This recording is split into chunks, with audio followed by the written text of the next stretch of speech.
Hello students, नमस्कार। मैं M बलडोदिया अभिव्यक्ति के माध्यम से आपसे मुखातिब हो रहा हूं। नीट यूजी 2021 को लेकर, उसकी काउंसलिंग को लेकर एक बड़ा अपडेट आपसे मैं साझा करने जा रहा हूं। सुप्रीम कोर्ट का एक आदेश आया है जो मेरे पीछे आप डिस्प्ले में देख रहे हैं, और सुप्रीम कोर्ट ने यहां इंस्ट्रक्ट किया है ऑल इंडिया कोटे की जो काउंसलिंग होती है, फर्स्ट राउंड की काउंसलिंग, सेकंड राउंड की काउंसलिंग, उसके बाद आप जानते हैं मॉपअप काउंसलिंग होती है, मॉपअप राउंड होता है। लेकिन अब इंस्ट्रक्ट कर दिया गया है कि मॉपअप राउंड के बाद जो सीटें खाली रह जाती हैं, उन बची हुई खाली सीटों को स्टेट को सरेंडर नहीं किया जाएगा। आप ध्यान दें, ऑल इंडिया कोटे की काउंसलिंग में अब बेसिकली 4 राउंड्स होंगे, 4 राउंड होंगे, और जिसमें पहला राउंड आप ये कहते हैं जो होता है, उसके ठीक बाद सेकंड राउंड हो जाता है।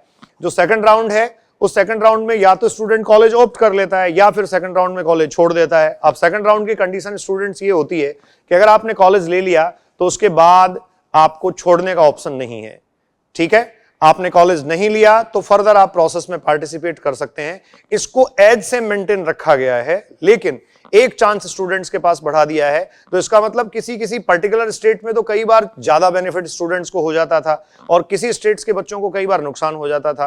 तो मुझे लगता है इस ऑल इंडिया कोटे की काउंसलिंग से स्टेट्स का जो वेरिएशन है वो तो अब खत्म हो जाएगा, और ऑल इंडिया कोटे की काउंसलिंग में अब एक 4th राउंड और इंट्रोड्यूस होने से, चौथा राउंड आ जाने से जो है वो सभी बच्चों को फायदा मिलेगा।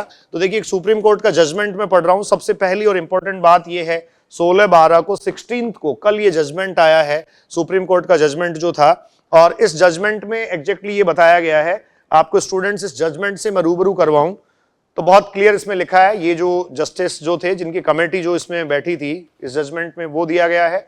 और इसके बाद अब देखिए, पहला एक ब्लॉक आप देख रहे हैं, there will be 4 round of the online counseling, that is all India quota round. First, the round second, the all India quota mop-up round, and all India quota stray vacancy round. तो पहले जो stray vacancy round था वो नहीं होता था, ये जो सीट्स होती थी ये स्टेट को सरेंडर कर दी जाती थी।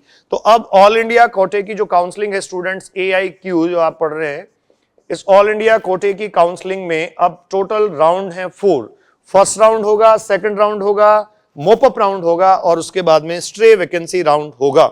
अब इसमें देखिए, ये कहता है the seats which were earlier reverted back to, किसको रिवर्ट कर दी जाती थी? Reverted back to the respective states after the completion of round second of all India quota will continue to be filled in the all India quota mop up round and stray vacancy round. Second round के बाद जो seat states को surrender कर दी जाती थी, अब वो मॉपअप राउंड और स्ट्रे वैकेंसी राउंड के थ्रू फिल की जाएंगी। तो ये जो है वो MCC जो DGS है, director general of the health and आप ये कह सकते हैं जो साइंस है, उसको ये इंस्ट्रक्ट कर दिया गया है।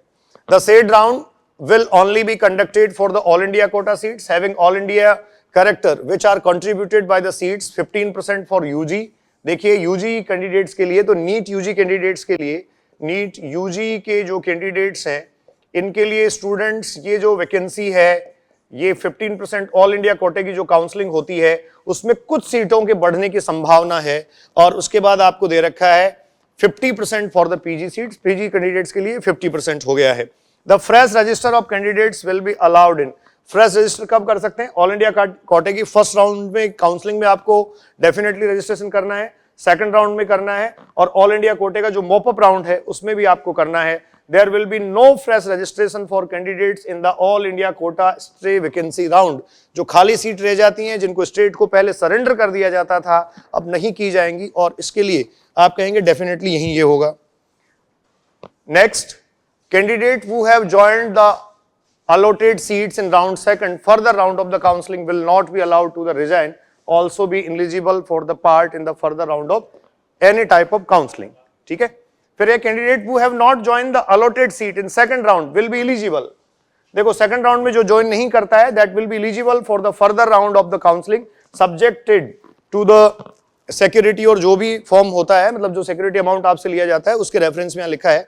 तो जो सेकंड राउंड की काउंसलिंग को ज्वाइन नहीं करता वो फर्दर प्रमोट हो सकता है, फर्दर पार्टिसिपेट कर सकता है। और फाइनल सुनिए students, this court has been informed that the modified scheme shall be implemented for the current year 2021 for admission in NEET UG and PG। So students, final यही information थी आज आपके लिए कि नीट UG और PG के candidates के लिए जो उनकी काउंसलिंग प्रोसेस होती है, उस काउंसलिंग प्रोसेस से फाइनली 15% ऑल इंडिया कोटे की जो काउंसलिंग है, उस काउंसलिंग प्रोसेस से अब जो सीटें भरी जाएंगी वो 4 राउंड में भरी जाएंगी। 4 राउंड्स उसके होंगे, round first, round second, mop up round and stray vacancy round. Stay tuned with अभिव्यक्ति। मैं आपके साथ MM बलडोदिया। Thank you.